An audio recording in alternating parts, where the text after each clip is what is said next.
Hello, everyone. I'm just going to wait for a couple of minutes before the Google Hangout begins, and then I'll take a look at the questions that you've submitted.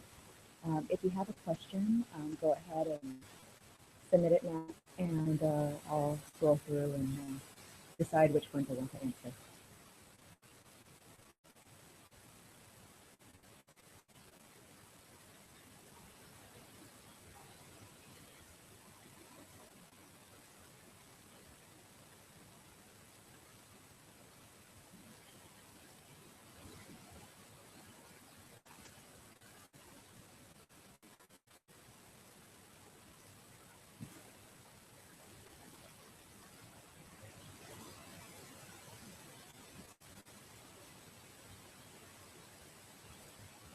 For those of you just joining, I'm just waiting a couple of minutes while all our classmates can join, and then we'll get started. If you have a question, go ahead and submit it, and I'll take a look on my screen to see which one might be useful for most people.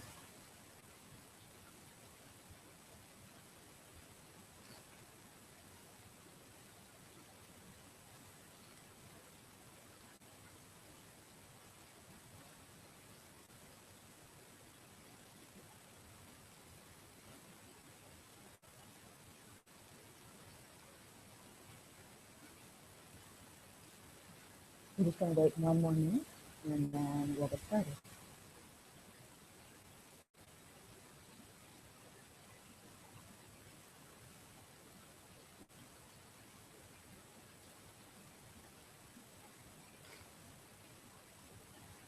I see some more questions are coming in, so just waiting one more minute.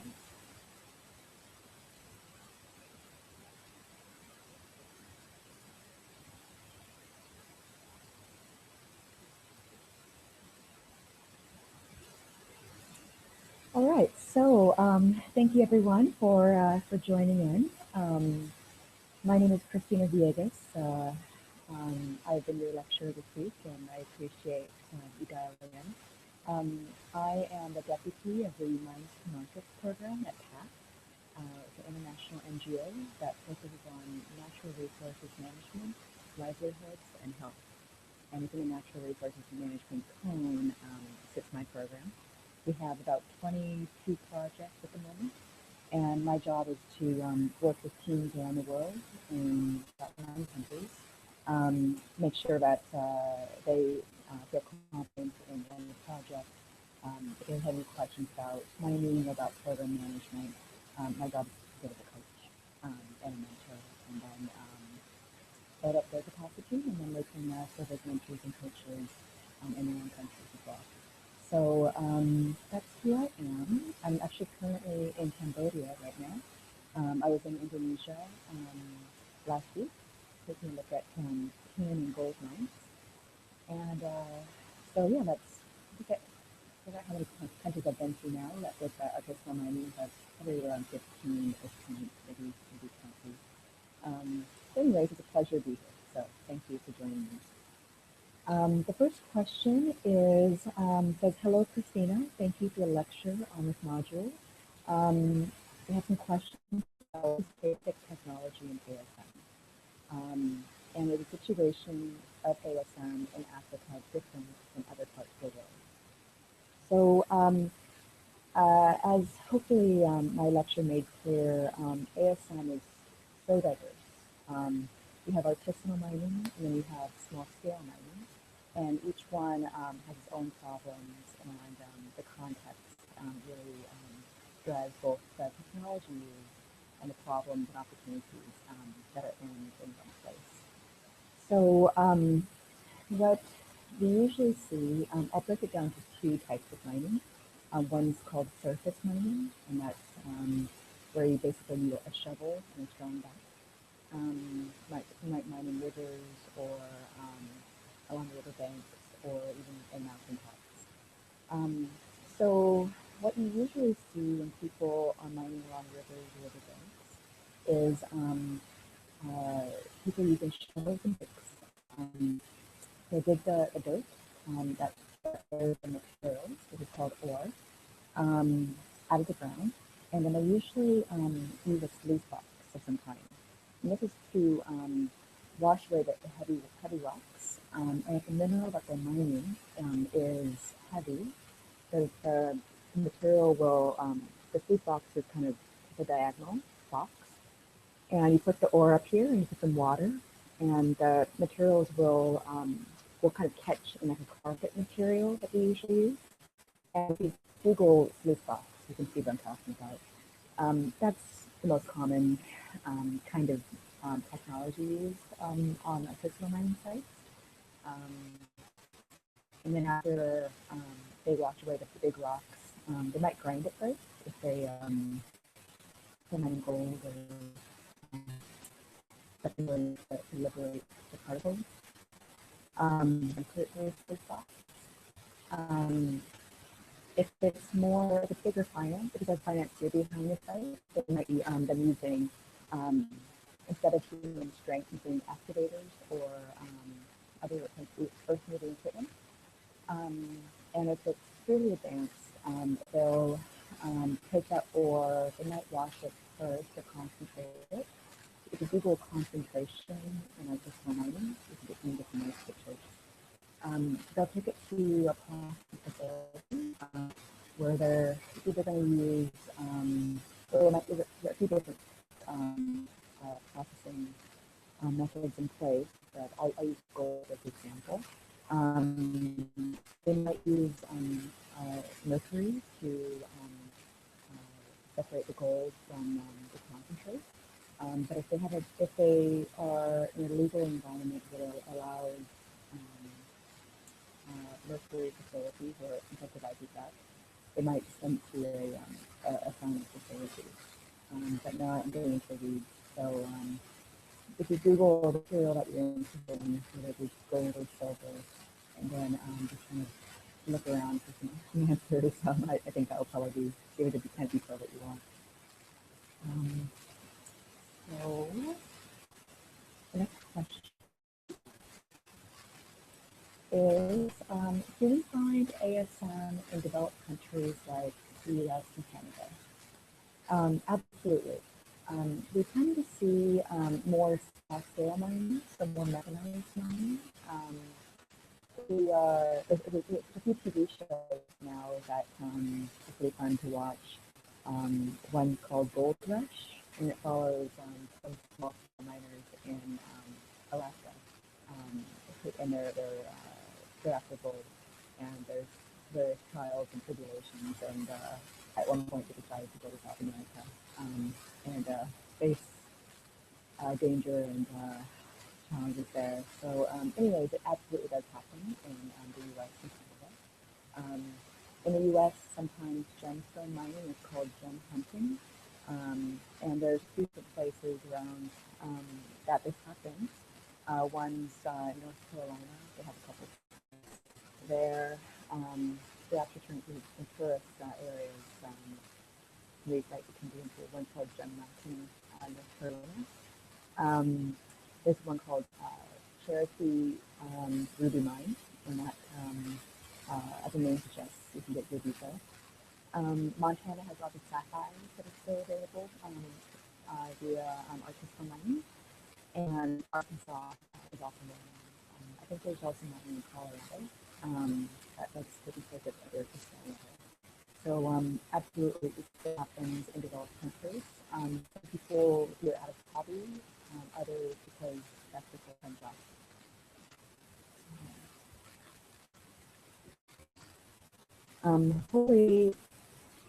Hopefully there's an ish. Well, let me change my my microphone. I think some people are having trouble hearing me.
Hopefully this is better.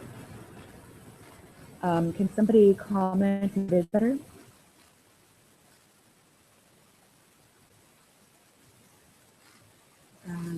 Okay, I'll just keep going. The impact of conflict minerals, well, of legislation on conflict minerals. It's mixed. I think it's mainly, it's a mixed bag. On the one hand, we now, thanks to organizations like ITRI, which is the International Trade Association, we have okay, I'm getting feedback that the sound has been fixed. Thanks to organizations like ITRI, we now have a legal supply chain, and also thanks to the government partners that work with about 80,000 artisanal miners on 809 sites across DRC, Burundi, and Rwanda. This is not an easy system, and I can, on the one hand, miners have gotten a legal way to global markets now, thanks to the system, but it calls out short-term pain. And what also is happening is that miners who used to be part of the tin, trans, and tungsten sectors in these countries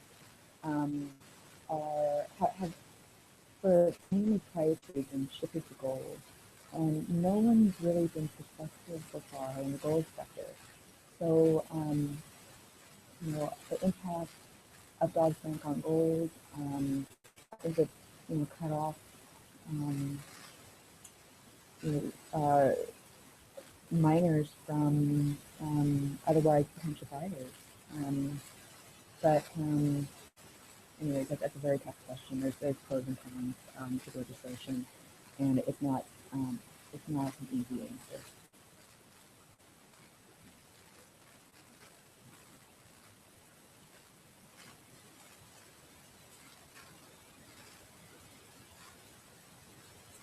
So the next question, focusing on women in mining.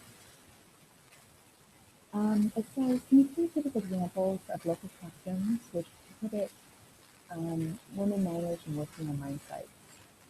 So local customs or laws. Yeah, it's mixed depending on where you go. There can be outright laws that prevent women from working on sites, or women in certain times of their life from working on sites. For example, in DRC, if you're pregnant, you're not allowed to be working on an artisanal mine site. But then other parts of the DRC code say artisanal mining is illegal if you're not in a ASM zone, for example. So there can be laws, no matter how cloudy, that outright say that women should not be mining. But more so, it's custom. It's custom that stops this oftentimes. So you can have restrictions on women's economic activity generally. So Ethiopia is a good example, where in the West it's much more liberal society where women have lots of opportunities to work. But in the East, they don't. They can be wives, so they can be shopkeepers. And there's a few exceptions, but their employment options are restricted based on cultural norms. But in the West, they can dig, and they are digging. So it's just expectations. There are other places, like in Sierra Leone, where women have traditionally been in gold mining, and men have been in diamond, because gold is like this kind of slow and steady, and diamonds are like big signs. So that's where you kind of see it. Other times, you often see women not being allowed to work underground, and this can be not being allowed to work underground by the college or by the mine site owner. And I remember I was at a conference recently for women artisanal miners, and one lovely financier that I met, she said that yeah, she does not allow the women workers to work underground. She has men do that because she's concerned about health. I just thought that was really ironic that here we are um, at a conference focusing on women artisanal miners, and then I have a female financier restricting their economic opportunities. So, and she was lovely, but I was just thinking. Um, anyways, and oftentimes women aren't allowed underground because in many parts of the world they're considered bad luck. In West Africa, you hear this a lot that women shouldn't be on mine sites at all. Or in Colombia, for example, I was in coal country, and they didn't want me going underground because again, women weren't allowed to be underground because of bad luck. But I went underground, so there you go.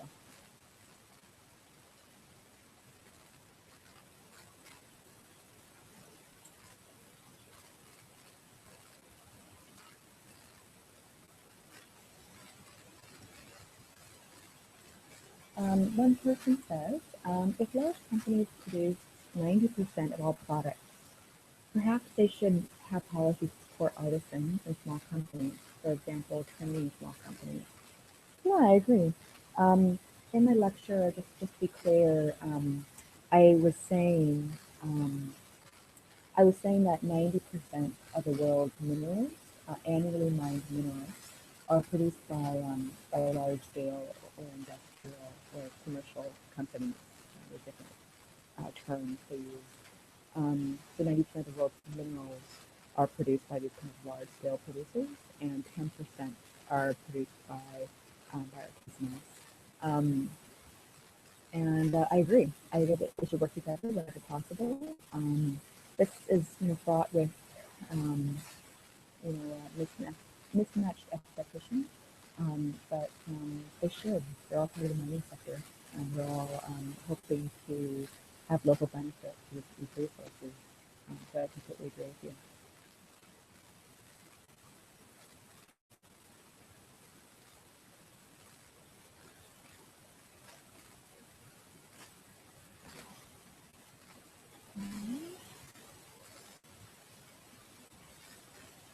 So the next question from Chile, Ravi.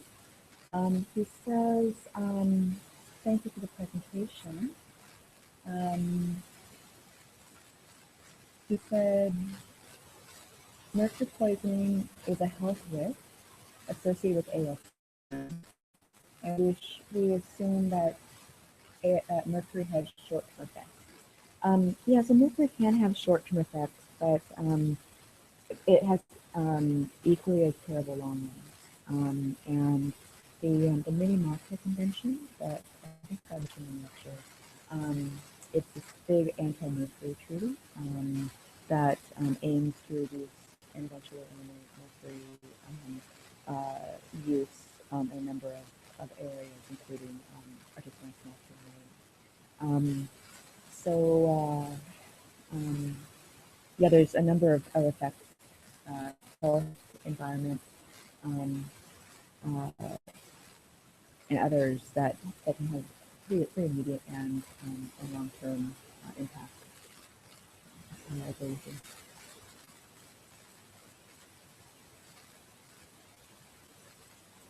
The next question focuses on women miners again.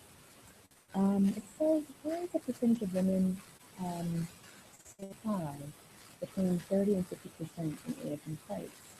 I would like to know, we also want to know what a rush miner is, and that I also refer to a lack of specialization as challenges of ASM. This is why the ASM sector in Africa is so bad, the Central Africa is so bad. So why is women's participation in mining so high? I think women are affected by the economy just like everyone else, maybe more so in some cases. Um, uh, Yeah, in my experience, it tends to be around 30%, but I have not been updating it, so it could be higher right now. And when I was in Indonesia recently, I was in a tin mine. Actually, I was in Mexico, and the women that were on site were all widows, and that's not inconsistent with what I often find. Um, we can have some strong ladies that are mining who are not widows, um, but those that were there all happen to be, and that was really interesting. It could be about their the kind of cultural environment and who's allowed to work doing what kind of job. So what's a rush miner? Okay, so there's kind of four different types of mining, of artisanal mining that we kind of characterize. The first is community-based, and that's when people who work are in an established mine. Somebody discovers minerals underneath their field, and then when people start mining part-time, other people are farming part-time. But it's a permanent community, um, and people are mixing mining with other livelihoods. Other kinds of mining situations might be what's called rush mining, which is where somebody hears about a gold or a sapphire or something discovery, coltan or whatever it is, and then thousands of people, maybe hundreds, but it can be thousands of people descend on a certain site within a few weeks' time, a few months. But it becomes a lot of people really fast. And they're migrants usually from other places of the country or other countries. Um, but they're, they're kind of hearing about the next rush, moving around for the next opportunity. They're not planning on staying there that long. And it's cause a lot of damage to the environment pretty quickly. And also, tensions with locals tends to get pretty bad because there's a lot of outsiders coming in for one thing, and that can be really disruptive um, to a local government or government context. And then the last part of your question, Guy, is the lack of specialization as challenges to ASM. Yes, so on some sites, people do have specialized roles. People are diggers, people are crushers, people are haulers, people run the ball mill or the stamp mill or whatever it is. Others kind of do other things. They might work on their own, or they might work in a small group. So yeah, so once you do start becoming more specialized, uh, in theory, you're going to make more money. But it's hard to kind of move towards that sometimes. If people are used to working on their own, they might not know their neighbors, and they like controlling the whole process. They like digging. They like watching. They know that they'll take care of it. They like burning, or if they're using their food, they like burning it themselves or watching somebody who they know to do it properly. Um, so it's because I say that specialization is a good thing usually. Um, there's a lot of challenges to that. Um, and the reason I think sometimes that ASM context can be so bad is because um, if it's illegal, um, the legal framework is not supporting better conditions. Um, and if there's no finance here, they're going to keep using bad methods and not going to reach out to the geologists or engineers that help them learn better. So I hope that answers the question.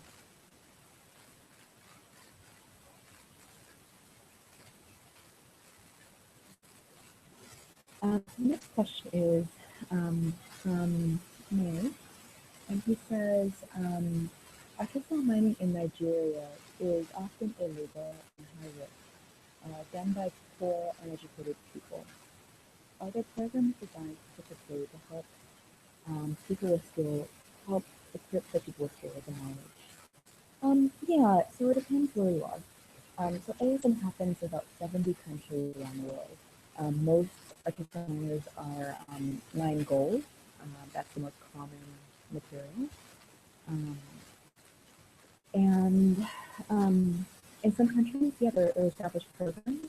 Others, there have been established programs and then they stopped for different reasons. One of the best I've seen so far is actually in Mongolia, where a man named Patient Singo runs an incredible program funded by the Swiss government.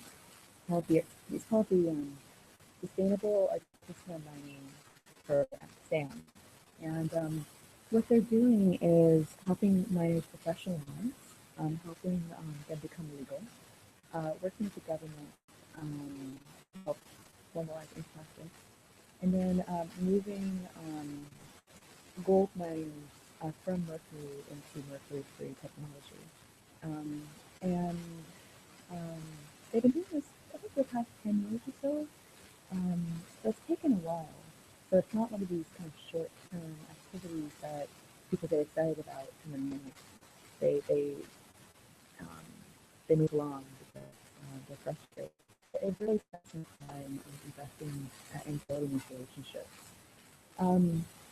So Patience and his team have built up the capacity so much that these miners, certain groups have been able to attain the fair mining standard, which is incredible. So you have Mongolian artisanal miners producing fair mine gold, and there's really amazing news out of the fair mine organization. They they have announced that the Nobel Peace Prize will be made out of fair mined gold, which is just an incredible accomplishment that artisanal mining could be associated with peace. And the peace prize we made out of the gold they produce. So congratulations to the Alliance for Responsible Mining.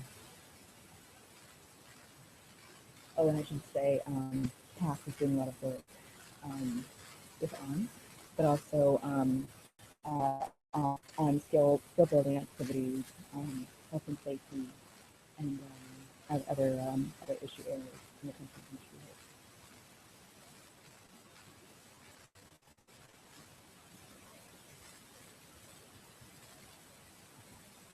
So keep submitting your questions. I have 2 remaining right now, so if you have any others, make sure to get them in.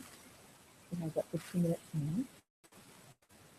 Especially if you couldn't hear me earlier, feel free to resubmit the question, and I can try. So the next question comes from Elena Kreutzberg,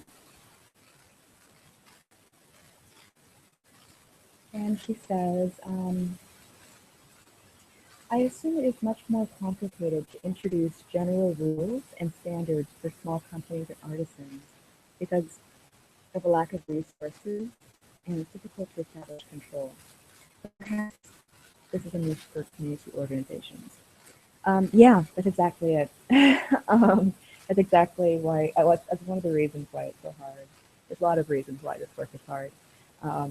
But because artisanal miners tend to be scattered, it can be hard to find them. One of the big trends right now in the ASM sector amongst practitioners is to promote self-organization. And this is for a lot of reasons. First, it starts putting some kind of sector organization. It kind of makes the sector more manageable to deal with. Basically, it's easier to roll out a program to organize with people versus several individuals. So it's also easier to follow up with them. It's easier to get things done. So if a site needs to be rehabilitated, it's easier to have as a group versus one person. And also you can spread the reward around, the risk and reward. if people are grouped. Now, grouping people is kind of an art and a science. It, you know, it shouldn't be done top down. People should decide who they want to work with, form the companies or cooperatives based on whatever they want, whether it's the neighborhood, tribe, whatever they feel comfortable with. But yeah, it's a big trend right now in the sector. And then, for governments, they need to decide, how much control they want. Do they want to know every single person on that mine site, or are they okay with having one point person, and then issuing a license to that person or that group, and not necessarily knowing everyone who's on the site? It just makes it more difficult to keep track of. And people, somebody might decide they want to go farm, or other people might come to the site. So it's just, information is great from a development point of view and from a governance point of view, but it can be difficult to keep it up. Hopefully that answered your question.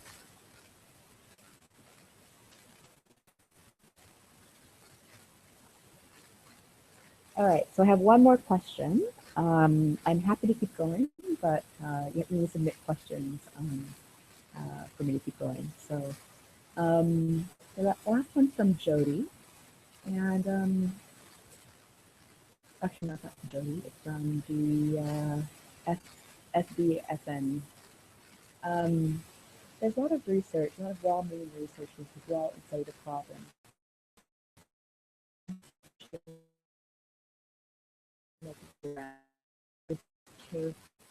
This is a great point. I think it's kind of easier to do research, to be honest. It's much harder to actually make change. It's easy to kind of diagnose what's happening, but it's harder to brainstorm the solutions and to stay there and stay safe. That's exactly it's a great question. I think it's like, I think the heart of why we're still kind of paralyzed as a sector. There's a number of organizations that are doing some really great work.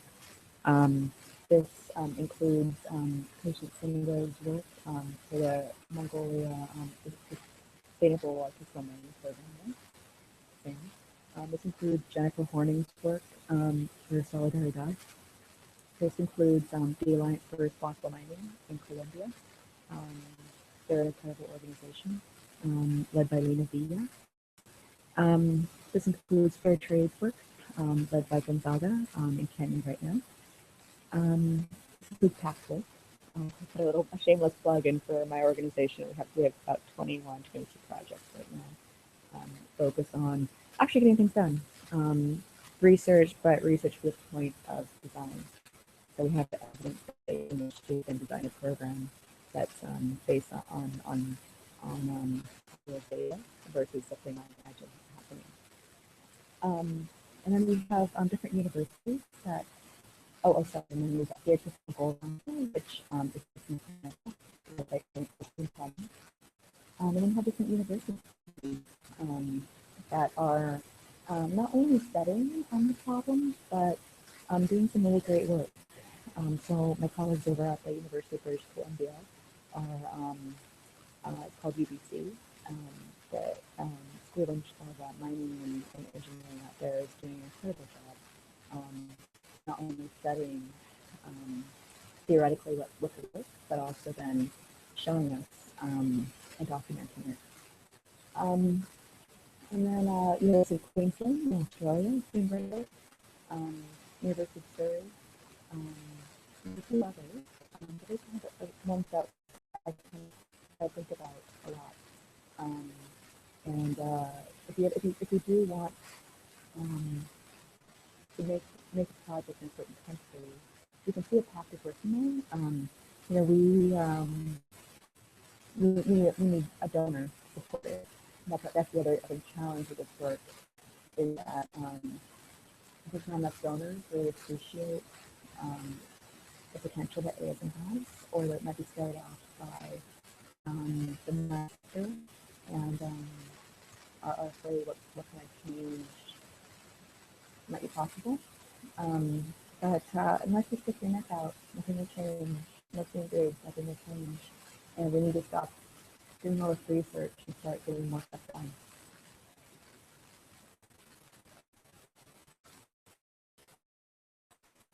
So somebody has resubmitted a question.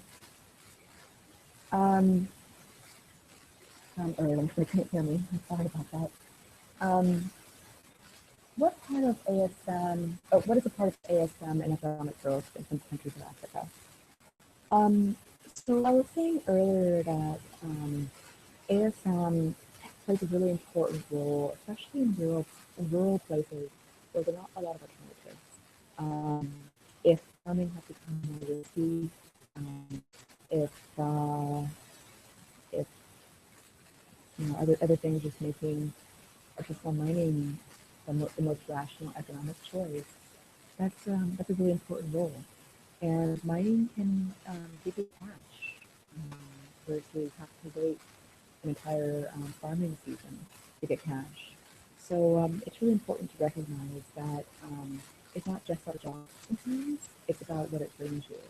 And if there's cash, for example, that's really critical, especially with situations in different really vulnerable parts of the world. The other kind of big point in mind is that mining is the exploitation of non-renewable natural resources. And it's a problem when people are moving from sustainable livelihoods to unsustainable livelihoods. And people are moving from things like teaching, moving from things like farming to mining, because mining is a window in time. It's not going to be there forever. And so it's an opportunity that we should think about as limited and think about how we can use this mineral resource to plan for tomorrow. How can we use this infrastructure that we have, develop it, but for smaller? That road, can that lead to a port? Things like that. Can we have electrification that can balance of tomorrow's industries?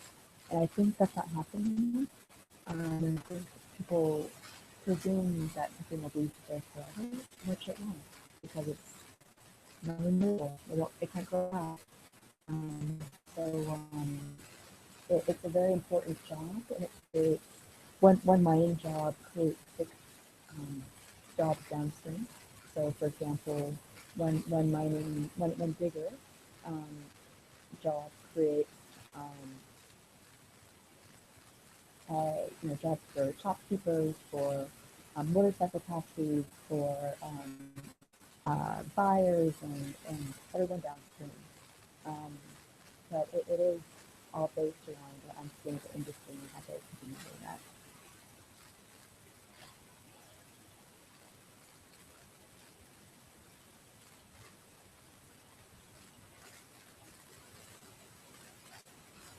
So the next question is, thank you for wonderful lectures. You're welcome. With regards to ASM LSM, are there concerns with predatory LSM operators, especially with the subcontracts? Some LSM operators in Colombia extract more gold from ASM or than their own. Yeah, absolutely. I think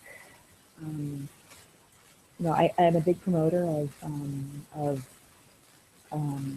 negotiation, and that's not always equal power relationship. And when these relationships get predatory, there needs to be some honest broker in between. A common way of setting things up between LSM and ASM is LSM allowing ASM on their concession, but then the ASM has to use the processing facility of the LSM operator. And in different parts of Pact, for example, the ASM did about a third of the the gold in the ore, and the LSM gets 2/3 um, of that gold. And the justification is, well, they would get only about a third anyway. Um, I understand the concern of is it something to watch. I think an area of innovation. If somebody else can figure out how set this relationship up, whereby both parties would come away profitable, I think that'd be very welcome. Whether it's like a 50-50 relationship or something else. Both sides have to profit, but also it won't be sustainable. And that's sustainability is a key part. So if you do decide to innovate in this area, whether it be by performance standards, processor, or renewable issues like these shared facilities, I'd love to hear about it.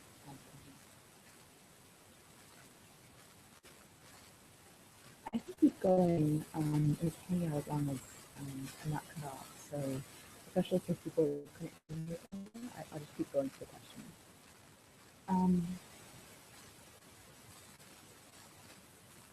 So another resubmitted question was what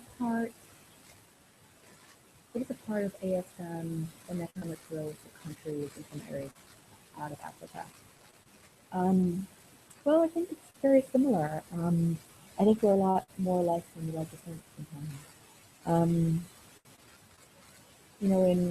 I can talk about where I was recently, like Indonesia. I was in a town recently that's produces some of the most, the biggest quantities of tin in the world. And I was really confused when I was there because it was a beautiful town. And that's very unlike the artisanal mining towns I've been to before.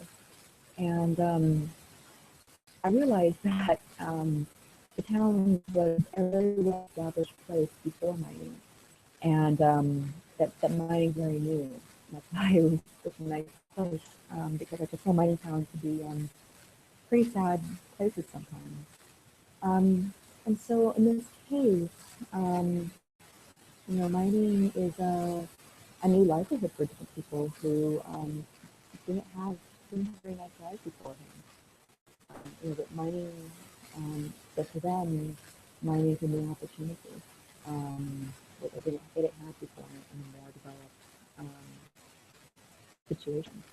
So I think for that community, they're going to have to really they're going to struggle with whether people are allowed to tear up their front and backyards looking for tin, and the impact that has on community standards and planning, and also their own sustainability visions. So yes, I think in some parts of Africa, ASM is a desperation activity. Other places, it's a place where entrepreneurs, true rural entrepreneurs, are focusing and digging in, so to speak. And other parts, it's slipping in between. And sometimes the person at the bottom of the pit doesn't do as well as the person overseeing them. Anyways, I think that's really common throughout the world.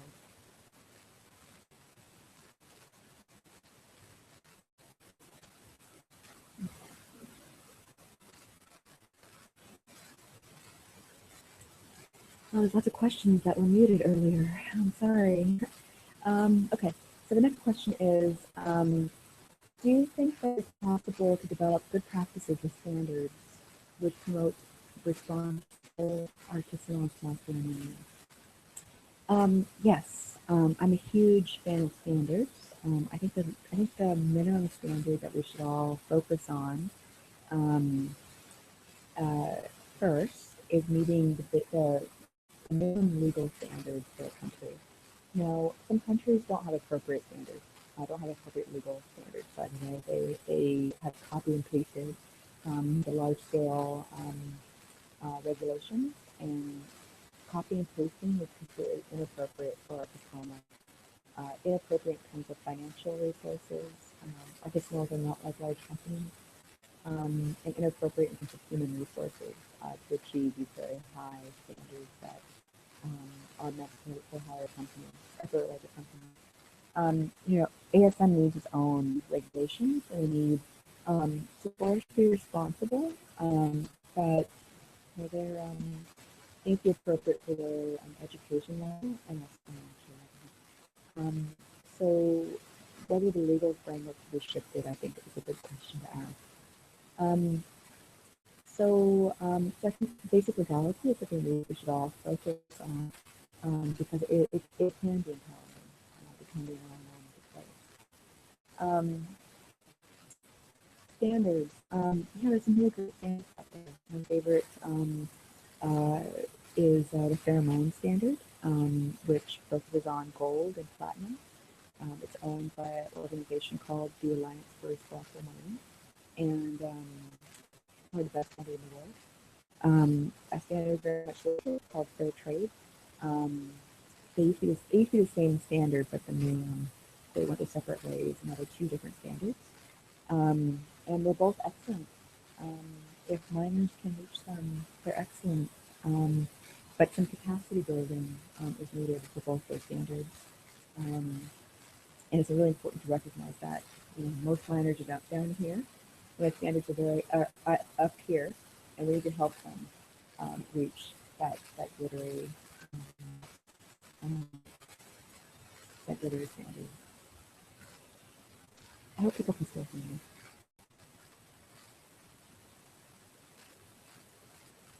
Okay.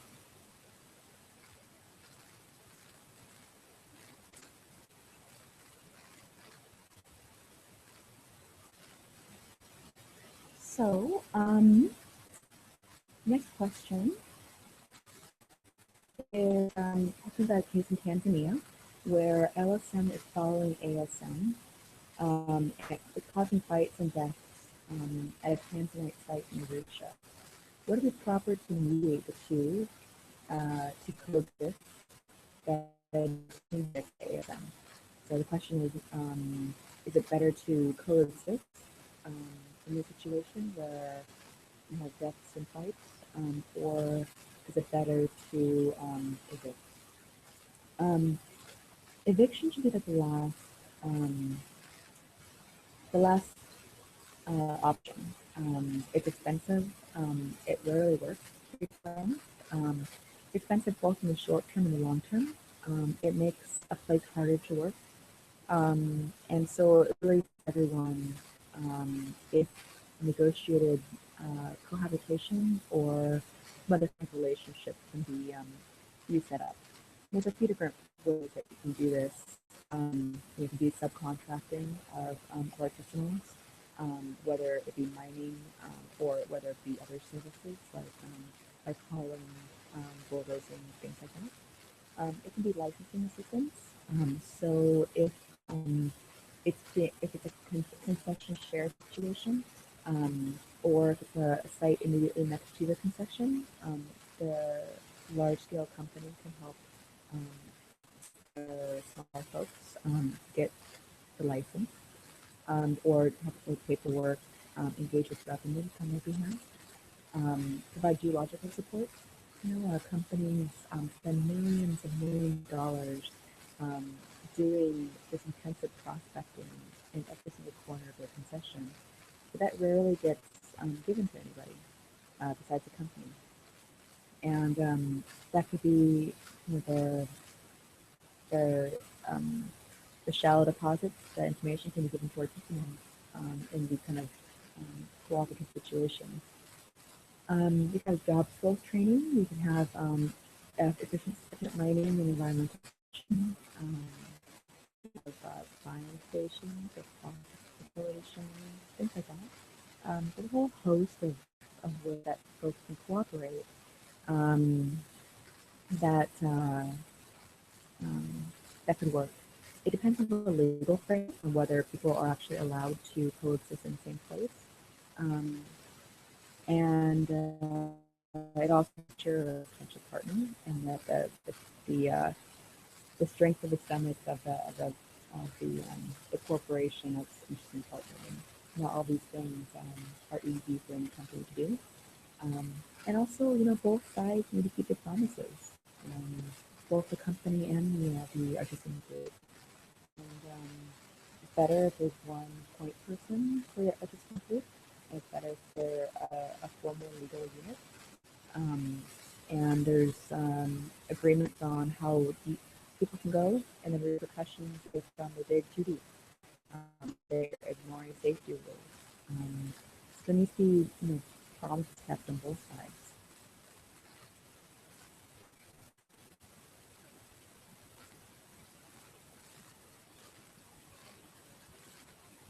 So as I said, I'll just keep going because I know I was muted before. I think I probably did. So one person's writing from Cameroon, and he wants to understand how to make ASM beneficial or profitable for the economy, right? So to make ASM both beneficial and profitable, the key word is it's beneficial in that it'll start improving conditions over time. So especially health and safety conditions, that's critical. And you'd be really surprised about how much is basic first aid training can help.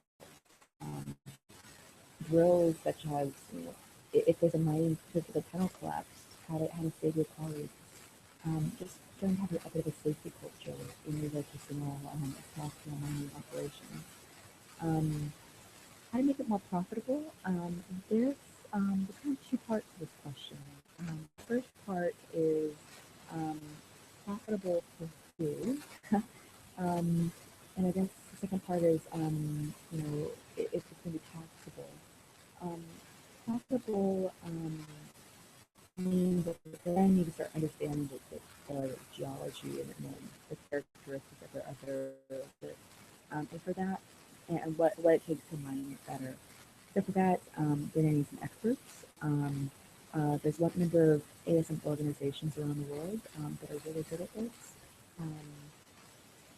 Pact, on folks at EBC, folks at AGC, the Artisan Gold Council, and a number of others. But just, honestly, it just takes engineers that can recommend just basic, whether the sluice is at the right angle, whether they're actually grinding that ore before they send that down the sluice, whether if it's gemstones, a couple of sieves before they start picking things up. Some of these things are just very basic, and basic like mining site planning.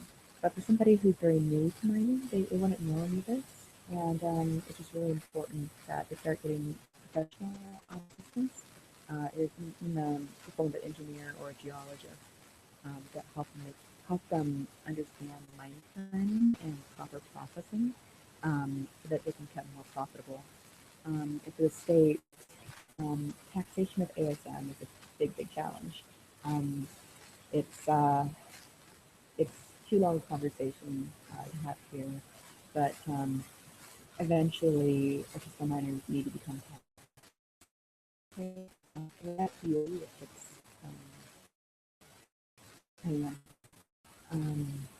but for it to be a long-term professional field that's taken seriously, we really need to become taxed. And that is making legalization attractive is a whole other conversation, and that's something that Pact has all the time with different governments around the world.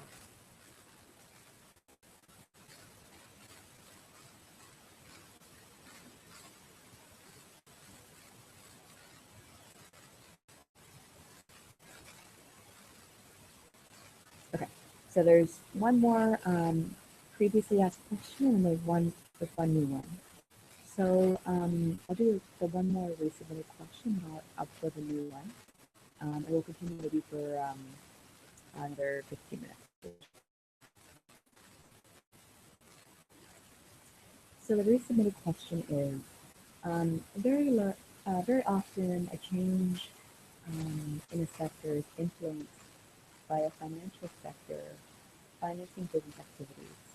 In the case of ASM, there's no financial sector stepping in requiring adherence to best practice.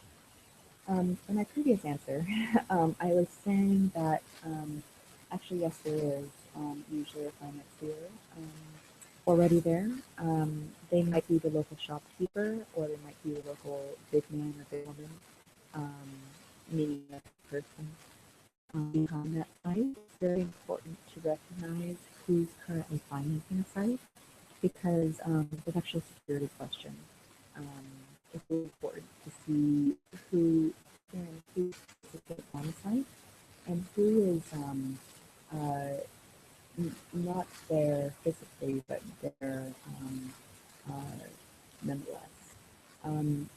But there are opportunities for formal financing sector to be part of ASM, but it requires legality, and they usually cannot get involved unless the ASM unit is legal.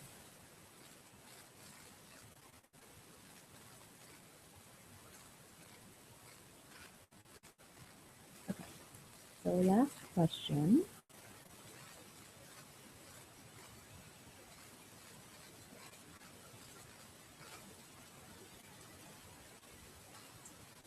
As we've seen in the lecture, small companies and artisans impact the local environment negatively.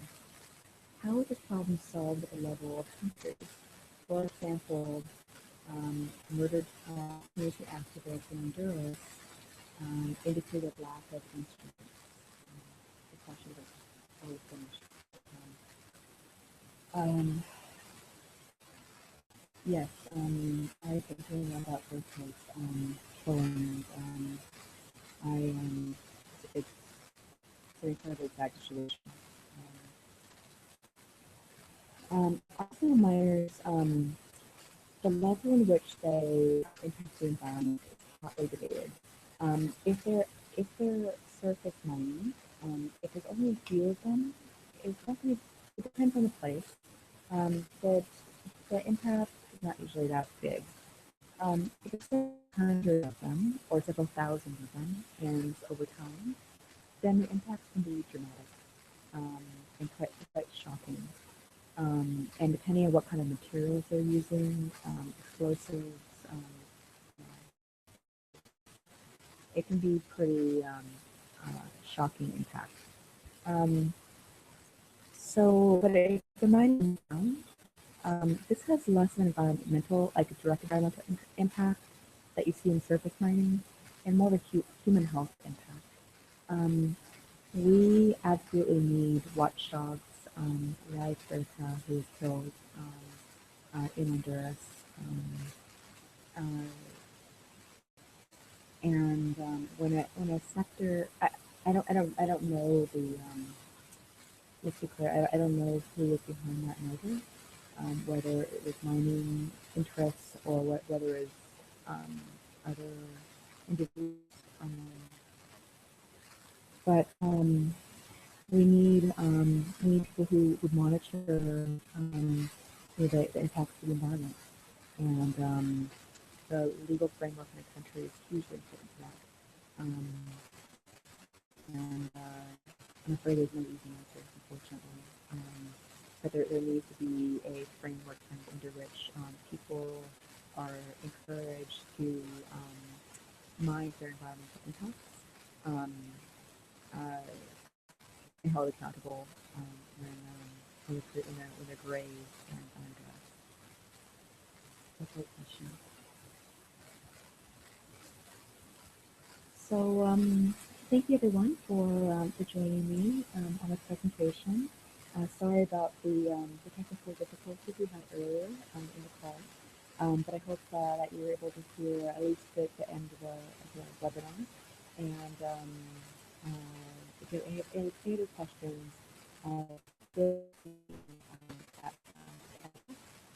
it's cvillegas@pactworld.org.